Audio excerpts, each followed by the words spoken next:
Welcome to this week's episode of Ethereum News, and someone has to say it, ETH at $2,200 is hilarious.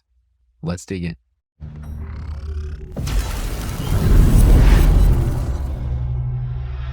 Okay, first we want to thank Week in Ethereum News. This is the newsletter that we use to get all of our information from.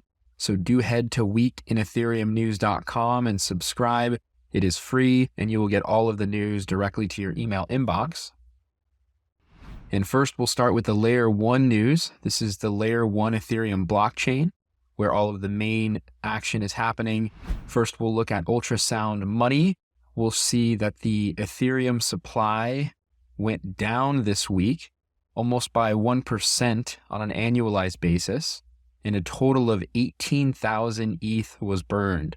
So remember, with Bitcoin, it'll have a capped supply, and Bitcoin is getting printed every day until 21 million.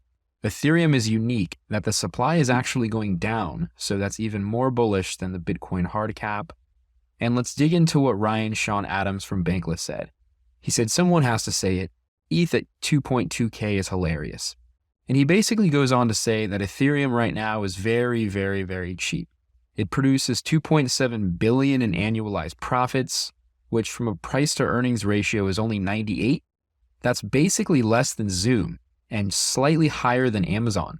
So as a tech platform, it's actually quite cheap. Not only that, but it talks about how the inflation is actually really low, how Ethereum stakers or bondholders, they're earning, more than 5% per year, and how Ethereum is on proof of stake now and it's not burning energy. And, the list can go on. Ethereum hasn't had its bull market yet, but it will. And right now, the market is just hilariously irrational. So get the cheap ETH while you can. And next, we're going to look at Alessandro. He is a computer scientist, and he created the RETH crawler.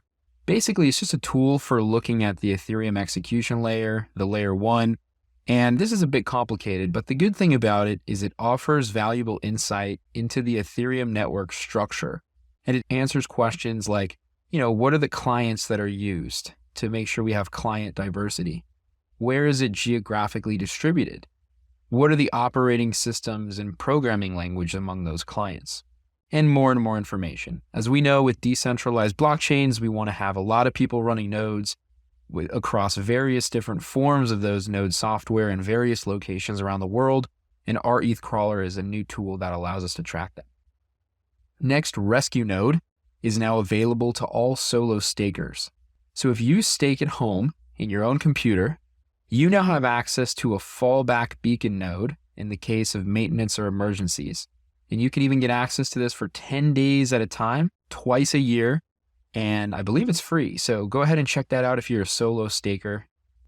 And then if you're a developer, Solidity Developer Survey 2023 is live. Please do fill in the survey so we can continue to make the Solidity programming language better.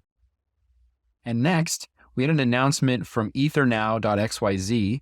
They created a new Ethereum transaction explorer that allows you to see all the incoming transactions per block.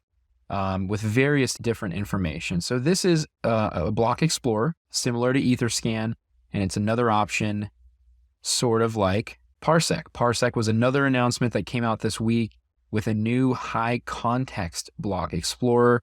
It shows various forms of data across various addresses and multiple chains. So you can see tokens, EOAs, NFTs, lending markets, stablecoin liquidity pools, and much more. And that's Parsec Finance. They've been around a while. It's good to see them shipping new product. And we'll move on to Layer 2 news. Layer 2 is the blockchains that are building on top of Ethereum. There's a lot of them. And first we have Scroll. They're building a zero knowledge, a ZK, Layer 2 on top of Ethereum. And they had their mainnet weekly update. So we'll go ahead and include that if you want to take a look at everything that happened. They go ahead and cover their news there. And we also had Optimism, their weekly roundup of happenings around the collective. And so if you want to see what's happening in Optimism, that'll be on the link in the description as well. Optimism is the major layer 2. It's the same technology that Coinbase is building Base on top of. And then we have ZK Sync. ZK Sync is again a different layer 2. As you can see, there's a lot of different teams building layer 2s on top of Ethereum. likely will have hundreds of layer 2s. They mentioned that starting today, enterprises, developers, and projects can easily launch and deploy their own layer 2 hyperchains with the ZK stack. And it's free, it's open, it's modular, and how a lot of other teams are going to be building on it. So just like how Coinbase built on top of Optimism, ZK Sync has their ZK stack, which other companies can build on top of.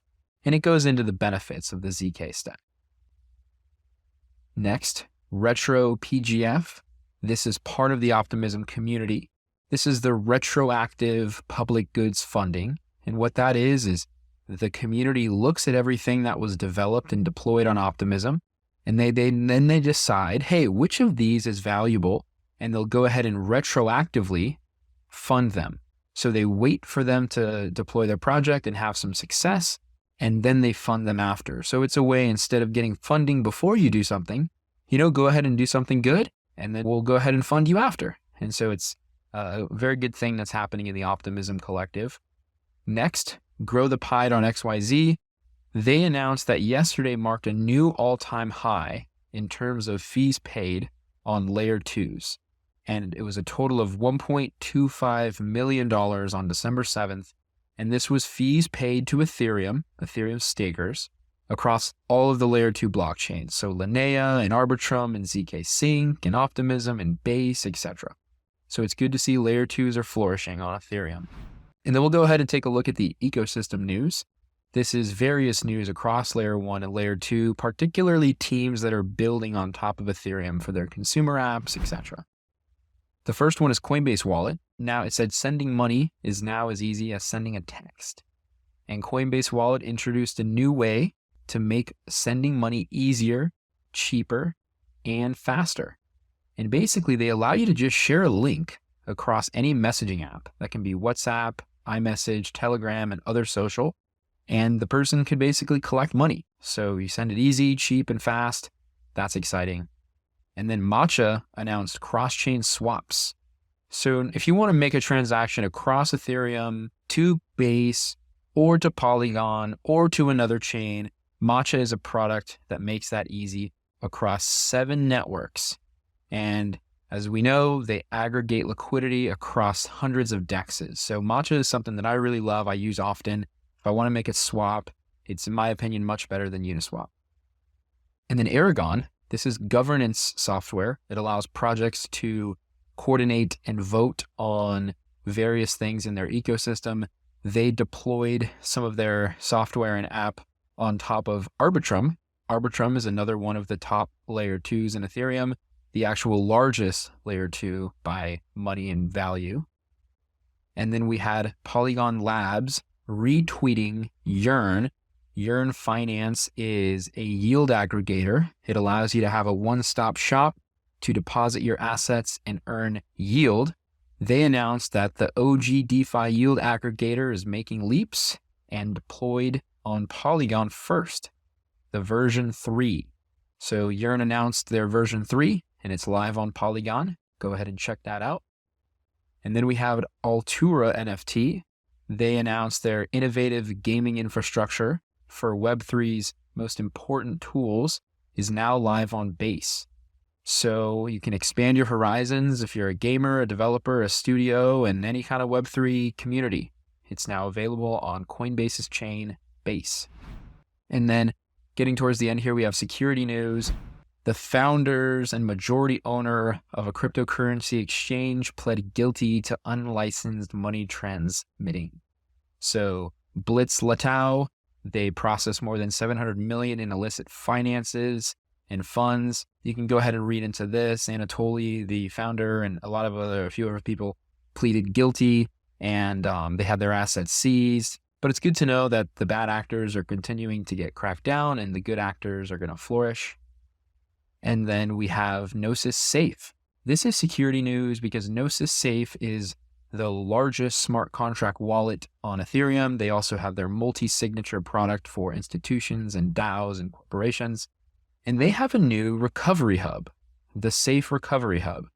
It's a new crypto wallet recovering ecosystem launching with a few partners. Basically, what it allows you to do is recover your wallet in various different ways through third parties. So you can recover it by email and you can recover it with trusted contacts. It's definitely worth digging into. It goes into how Vitalik, the creator of Ethereum, had mentioned that it's very hard for average users to be secure in crypto and their funds are at risk. And social recovery is a really important technology, and Safe is moving forward here with their recovery hub. So definitely check that out. And then more on the security news, the Platypus cryptocurrency platform was, the hackers of the Platypus cryptocurrency platform were acquitted in court. They were ethical hackers that had originally pulled out around $8 million from one of the pools on the platform. And he was actually doing it to protect everyone. There was a flaw in the smart contract. He withdrew the money. His name was Mohammed. And he had his day in court, and he was acquitted because he was a white hat hacker, an ethical hacker, a good hacker, and he gave the money back. So that's exciting. And that's all for this week in Ethereum news. Be sure to subscribe to Week in Ethereum newsletter and subscribe to Web3 Stories, our YouTube channel, and we will see you in the future.